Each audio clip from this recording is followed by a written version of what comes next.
வணக்கம். மதிமுகம் செய்திகள். இன்றைய முக்கிய நிகழ்வுகளை பார்ப்பதற்கு முன்பாக தலைப்பு செய்திகளை பார்க்கலாம். மழை வெள்ளத்தால் பாதிக்கப்பட்ட பகுதிகளில் முதலமைச்சர் மு.க. ஸ்டாலின் ஆய்வு. புயல் பாதிப்பு குறித்து முதலமைச்சர் மு.க. ஸ்டாலினிடம் கேட்டறிந்தார் பிரதமர் மோடி. அதிக விலைக்கு ஆவின் பால் விற்றால் முகவர் உரிமம் ரத்து செய்யப்படும். ஆவின் பால் முகவர்களுக்கு அமைச்சர் மனோ தங்கராஜ் எச்சரிக்கை. விமர்சனங்களை தள்ளி வைத்துவிட்டு தமிழக அரசுக்கு ஒத்துழைப்பது அனைவரின் கடமை. மதிமுக முதன்மை செயலாளர் துரை வைகோ வேண்டுகோள். வெள்ளத்தால் பாதிக்கப்பட்ட மக்களுக்கு பால் உள்ளிட்ட பொருட்களை உடனடியாக வழங்க வேண்டும். தமிழக அரசுக்கு எடப்பாடி பழனிசாமி கோரிக்கை. அமைச்சர் செந்தில் பாலாஜி மீண்டும் புழல் சிறையில் அடைக்கப்பட்டார். ஓமந்தூரார் மருத்துவமனையில் இருந்து டிஸ்சார்ஜ் செய்யப்பட்ட நிலையில் மீண்டும் சிறையில் அடைப்பு. மிக்ஜாம் புயல் காரணமாக சென்னை உள்ளிட்ட 4 மாவட்டங்களில் ஏற்பட்டுள்ள மழை வெள்ள பாதிப்புகள், மீட்பு பணிகள் குறித்து முதலமைச்சர் மு.க. ஸ்டாலினிடம் பிரதமர் மோடி கேட்டறிந்தார். மிக்ஜாம் புயல் தமிழக வட மாவட்டங்களில் பெரும் தாக்கத்தை ஏற்படுத்திவிட்டது. சென்னை, காஞ்சிபுரம், செங்கல்பட்டு, திருவள்ளூரில் இந்த புயல் காரணமாக அதிகன மழை கொட்டி தீர்த்தது. இதன் காரணமாக தாழ்வான பகுதிகளில் மழைநீர் தேங்கி கடல் போல் காட்சியளிக்கிறது. புயல் கரையை கடந்த பிறகும் வெள்ளம் வடியாததால் சென்னை மற்றும் புறநகர் பகுதிகளை சேர்ந்த மக்கள் மிகுந்த அவதி அடைந்துள்ளனர். கனமழையால் பாதிக்கப்பட்ட பகுதிகளில் மீட்பு பணிகள் மற்றும் நிவாரண பணிகள் முழு வீச்சில் நடைபெற்று வருகின்றன. முகாம்களில் உள்ள சுமார் 42,000 பேருக்கு உணவு மற்றும் மருந்து உள்ளிட்ட அத்தியாவசிய பொருட்கள் வழங்கப்பட்டு வருகின்றன. இந்நிலையில் அனகாபுத்தூரில் மழை வெள்ளத்தால் பாதிக்கப்பட்ட பகுதிகளில் முதலமைச்சர் மு.க. ஸ்டாலின் நேரில் சென்று ஆய்வு செய்தார். அப்போது மீட்பு பணிகள் குறித்து அதிகாரிகளிடம் முதலமைச்சர் கேட்டறிந்தார். அதன் பின்னர் நிவாரண முகாம்களில் தங்க வைக்கப்பட்டுள்ள மக்களுக்கு அரிசி, பால், பிரெட், பாய், போர்வை உள்ளிட்ட நிவாரண பொருட்களை முதலமைச்சர் மு.க. ஸ்டாலின் வழங்கினார். இதற்கிடையே மிக்ஜாம் புயல் காரணமாக சென்னை உள்ளிட்ட 4 மாவட்டங்களில் ஏற்பட்டுள்ள மழை வெள்ள பாதிப்புகள், மீட்பு பணிகள் குறித்து முதலமைச்சர் மு.க. ஸ்டாலினிடம் பிரதமர் மோடி கேட்டறிந்தார். தொலைபேசி மூலம் தொடர்பு கொண்டு மீட்பு மற்றும் நிவாரண பணிகள் குறித்தும் கேட்டறிந்தார். அப்போது வெள்ளம் பாதித்த பகுதிகளில் ஆய்வு செய்த மத்திய குழுவை அனுப்பி வைக்க பிரதமரிடம் முதலமைச்சர் மு.க. ஸ்டாலின் கோரிக்கை விடுத்துள்ளார். மேலும் தமிழ்நாட்டிற்கு தேவையான அனைத்து உதவிகளையும் வழங்குவதாக பிரதமர் மோடி உறுதி அளித்துள்ளதாக தகவல்கள் வெளியாகியுள்ளன.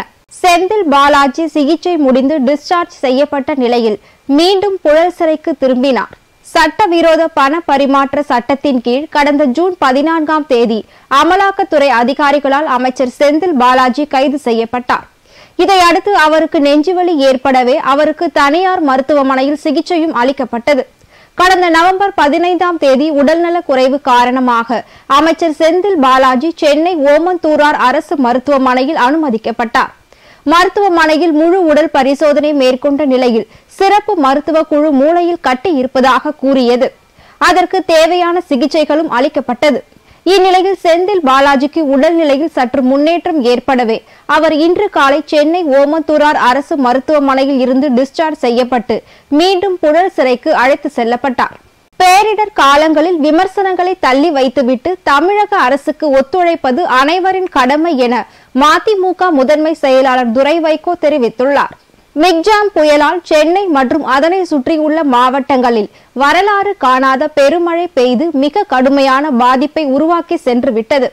இது தொடர்பாக துரை வைகோ வெளியிட்டுள்ள அறிக்கையில், மதிமுகவை பொறுத்தவரை தங்களால் இயன்ற உதவிகளை பொதுமக்களுக்கு செய்து வருவதாக குறிப்பிட்ட அவர், சென்னை மாநகரத்தில் உள்ள தங்களது 2 மாமன்ற உறுப்பினர்களும் களத்தில் இறங்கி பணியாற்றி வருவதாகவும் தெரிவித்துள்ளார். பாஜக மாநில தலைவர் அண்ணாமலை போன்றவர்கள் விமர்சனம் செய்வதை தவிர்த்துவிட்டு தமிழக அரசு ஒன்றிய அரசிடம் கேட்டுள்ள 5,000 கோடியை உடனடியாக பெற்றுத்தர வலியுறுத்த வேண்டும் என கேட்டுக் கொண்டுள்ளார். சென்னை மற்றும் அதனை சுற்றியுள்ள மழையால் பாதிக்கப்பட்டுள்ள மாவட்டங்களை மீட்டெடுக்க முதலமைச்சர் மு.க. ஸ்டாலின் பணியாற்றி வருவதாக தெரிவித்துள்ள துரை வைகோ, இது போன்ற சூழல்களில் விமர்சனங்களை தள்ளி வைத்துவிட்டு தமிழக அரசுக்கு ஒத்துழைப்பதுதான் நம் அனைவரின் கடமையாகும் என குறிப்பிட்டுள்ளார்.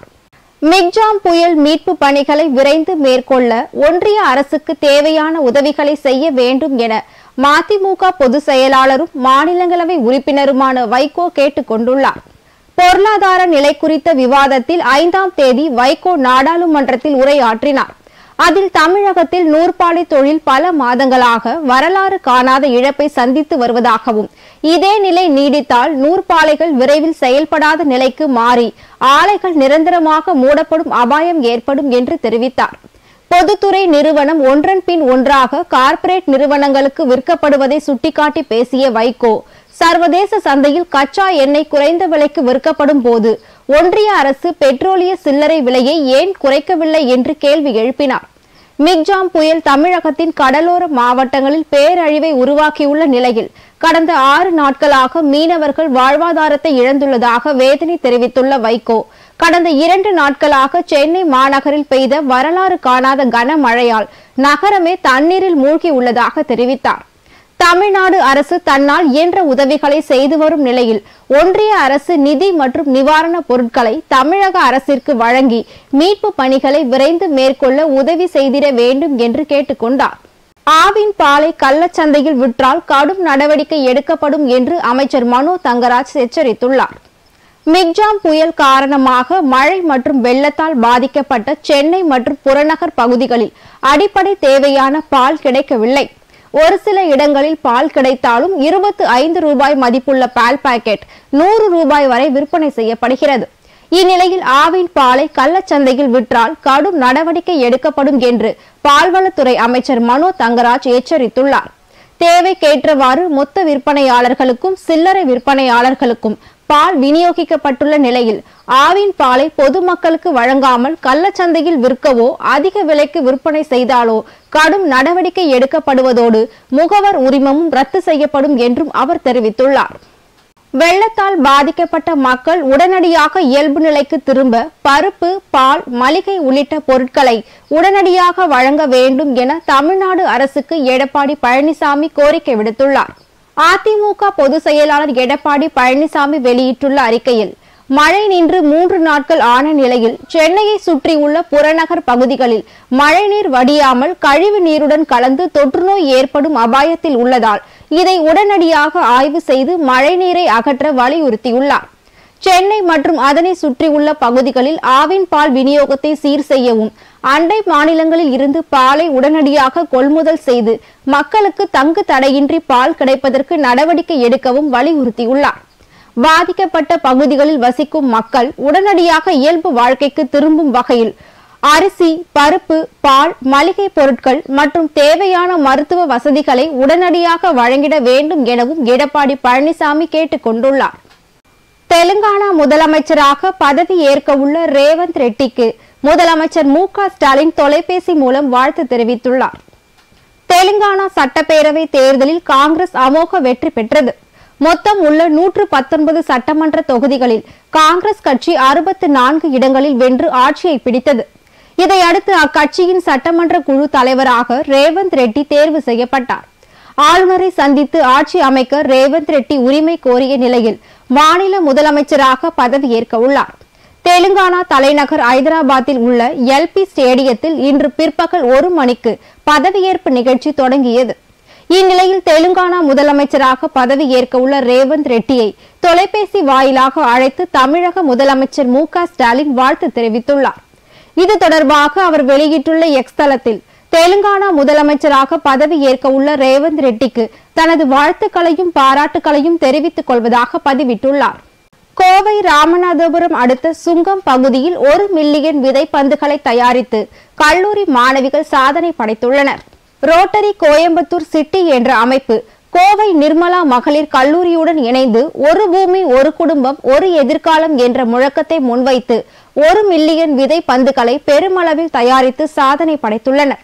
இதன் துவக்க விழாவில் ரோட்டரி கோயம்புத்தூர் தலைவர் கணேசன், நகர செயலாளர் பிரசாந்த், வேணுகோபால் மற்றும் திட்ட தலைவர் அருண் கார்த்திக் ஆகியோர் முன்னிலை வகித்தனர். மயிலாடுதுறையில் நடப்போம் நலம் பெறுவோம் திட்டத்தின் கீழ் மாவட்ட ஆட்சியர் தலைமையில் நடைபெற்ற நடைப்பயணத்தில் பொதுமக்கள் மற்றும் அதிகாரிகள் ஆர்வமுடன் பங்கேற்றனர். மயிலாடுதுறையில் மக்கள் நல்வாழ்வுத்துறை சார்பில் நடப்போம் நலம் பெறுவோம் திட்டத்தின் கீழ் நடைப்பயணம் நடைபெற்றது. சுமார் 8 கிலோமீட்டர் தூரம் நடைபெற்ற இந்த நிகழ்வில் மாவட்ட ஆட்சியர் மகாபாரதி தலைமையில் பொதுமக்கள் மற்றும் பல்வேறு துறை அதிகாரிகள் உட்பட பலர் ஆர்வமுடன் கலந்து கொண்டனர். இதனை அடுத்து ஆட்சியர் அலுவலகத்தில் நடைபயிற்சி மேற்கொண்ட அனைவரும் மருத்துவ பரிசோதனை செய்து கொண்டனர். திருப்பத்தூர் மாவட்டம் புதிய நீதி கட்சியின் செயல் வீரர்கள் கூட்டம் அக்கட்சியின் தலைவர் ஏசி சண்முகம் தலைமையில் நடைபெற்றது. திருப்பத்தூர் மாவட்டம் வாணியம்பாடியில் புதிய நீதி கட்சியின் தலைவர் ஏசி சண்முகம் சார்பில் செயல் வீரர்கள் கூட்டம் நடைபெற்றது. பின்னர் செய்தியாளர்களிடம் பேசிய புதிய கட்சியின் தலைவர், வருகின்ற பாராளுமன்ற தேர்தலில் வேலூர் மாவட்டத்தில் புதிய நீதி கட்சி பாஜக கூட்டணியில் போட்டியிடும் என்று கூறினார். எல்லை தாண்டி மீன்பிடித்ததாக ராமேஸ்வரம் மீனவர்கள் 17 பேரை இலங்கை கடற்படையினர் சிறைப்பிடித்த சம்பவம் மீனவ மக்களின் இடையே அதிர்ச்சியை ஏற்படுத்தியுள்ளது. ராமநாதபுரம் மாவட்டம் துறைமுகத்தில் இருந்து மீன்பிடிக்க சென்ற மீனவர்களுக்கு சொந்தமான 3 விசைப்படகில் இருந்த 17 மீனவர்களை எல்லை தாண்டி மீன்பிடித்ததாக கூறி சிறைப்பிடித்து இலங்கை கடற்படையினர் விசாரணைக்காக மன்னார் துறைமுகத்திற்கு கொண்டு செல்வதாக தகவல் வெளியாகியுள்ளது. புயல் எச்சரிக்கை காரணமாக கடந்த 1 வாரமாக மீன்பிடிக்க செல்லாமல் இருந்த மீனவர்கள் மீண்டும் கடலுக்கு சென்ற நிலையில் இலங்கை கடற்படையினர் சிறைப்பிடித்த சம்பவம் மீனவர்கள் மத்தியில் பெரும் அதிர்ச்சியை ஏற்படுத்தியுள்ளது. வேலூர் மாவட்டத்தில் பாபர் மசூதி இடிக்கப்பட்டதை கண்டித்து தமிழக முஸ்லிம் முன்னேற்ற கழகத்தின் சார்பில் ஆர்ப்பாட்டம் நடைபெற்றது. வேலூர் மாவட்டம் அண்ணா கலையரங்கம் அருகில் உள்ள பாபர் மசூதி இடிக்கப்பட்டதை கண்டித்தும் மத பேதமின்றி இந்து, கிறிஸ்தவ, இஸ்லாமிய வழிபாட்டு தலங்களை பாதுகாக்க வலியுறுத்தியும் தமிழ்நாடு முஸ்லிம் முன்னேற்ற கழகத்தின் சார்பில் மாவட்ட தலைவர் அலாவுதீன் தலைமையில் ஆர்ப்பாட்டம் நடைபெற்றது. இதில் மாநில செயலாளர் ஏஜாஸ், தலைமை கழக பேச்சாளர் பிஸ்மில்லா கான் உள்ளிட்ட நூற்றுக்கணக்கானோர் கலந்து கொண்டு கோஷங்களை எழுப்பி ஆர்ப்பாட்டத்தில் ஈடுபட்டனர். இன்றைய தங்கம் வெள்ளி விலை வழங்குவோர் அட்டிகா கோல்ட் கம்பெனி. சென்னையில் 22 கேரட் ஆபரண தங்கத்தின் விலை கிராமிற்கு 5 ரூபாய் உயர்ந்து 5820 ரூபாய்க்கு விற்பனை செய்யப்படுகிறது. மேலும் 1 சவரன் ஆபரண தங்கத்தின் விலை 40 ரூபாய் உயர்ந்து 46,560 ரூபாய்க்கு விற்பனை செய்யப்படுகிறது. அதேபோல் வெள்ளியின் விலையும் கிராமிற்கு 1 ரூபாய் குறைந்து 1 கிராம் வெள்ளியின் விலை 80 ரூபாய்க்கும் 1 கிலோ வெள்ளியின் விலை 80,000 ரூபாய்க்கும் விற்பனை செய்யப்படுகிறது. மீண்டும் தலைப்பு செய்திகள். மழை வெள்ளத்தால் பாதிக்கப்பட்ட பகுதிகளில் முதலமைச்சர் மு.க. ஸ்டாலின் ஆய்வு. புயல் பாதிப்பு குறித்து முதலமைச்சர் மு.க. ஸ்டாலினிடம் கேட்டறிந்தார் பிரதமர் மோடி. அதிக விலைக்கு ஆவின் பால் விற்றால் முகவர் உரிமம் ரத்து செய்யப்படும். ஆவின் பால் முகவர்களுக்கு அமைச்சர் மனோ தங்கராஜ் எச்சரிக்கை. விமர்சனங்களை தள்ளி வைத்துவிட்டு தமிழக அரசுக்கு ஒத்துழைப்பது அனைவரின் கடமை. மதிமுக முதன்மை செயலாளர் துரை வைகோ வேண்டுகோள். வெள்ளத்தால் பாதிக்கப்பட்ட மக்களுக்கு பால் உள்ளிட்ட பொருட்களை உடனடியாக வழங்க வேண்டும். தமிழக அரசுக்கு எடப்பாடி பழனிசாமி கோரிக்கை. அமைச்சர் செந்தில் பாலாஜி மீண்டும் புழல் சிறையில் அடைக்கப்பட்டார். ஓமந்தூரார் மருத்துவமனையில் இருந்து டிஸ்சார்ஜ் செய்யப்பட்ட நிலையில் மீண்டும் சிறையில் அடைப்பு. இத்துடன் செய்திகள் நிறைவடைந்தன. மீண்டும் செய்திகள் இரவு 8 மணிக்கு. மேலும் செய்திகளை தெரிந்து கொள்ள மதிமுகம் பிரைம் யூடியூப் தளத்தில் இணைந்திருங்கள்.